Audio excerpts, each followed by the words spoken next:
what works for me is doing some reflection and like on an ongoing basis, like being able to, sometimes it's just like looking at the end of the day and saying, okay, what worked well in this day?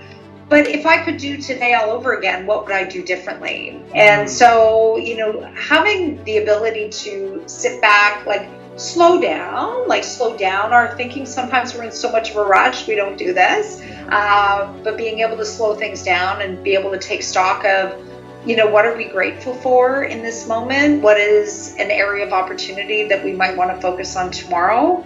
I take that reflection to an annual basis as well. And there's, I don't know if you've heard of something called, it's called 10Q. No.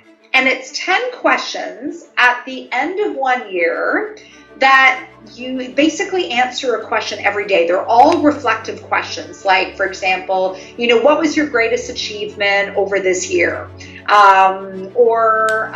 What is the one thing, or what is the one person you want to build a relationship with next year?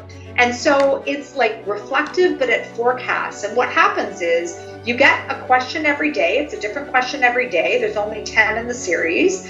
And what happens at the end of the 10 questions is your responses are locked in a vault. And then what happens the next year, like a whole year later, the vault is unlocked and you get your answers back. And so you can actually reflect back and you can see, okay, was I on track with some of those things? Like the things that I said I would develop over the next 12 months? Did I do those things? Well, why didn't I do those things? And it's a great way to take stock of what's important in your life. Where do you want to make some shifts or changes or developments? And then when you see all of your answers unlocked 12 months later, like you almost forget about what you put in, right? Because it was a whole year before. But it just brings to the surface, okay, yeah, here are the areas that I was able to change my thinking on, or I was able to develop. Here are some areas where maybe I'm still stuck.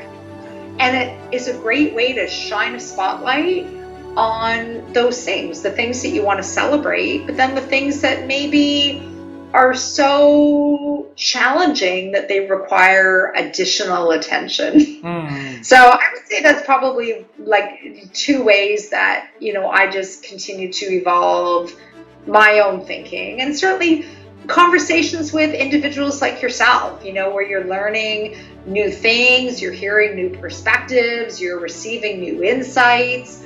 Those are all things that influence how you approach the world, how you show up in this life. And again, those things are not events either. We don't just stop learning. Like, we need to continue evolving our ways of thinking. We need to keep evolving our skills and, developing areas in our life, so that we continue to, feel fulfilled, experience new things. That's what life's all about. Thank you very much.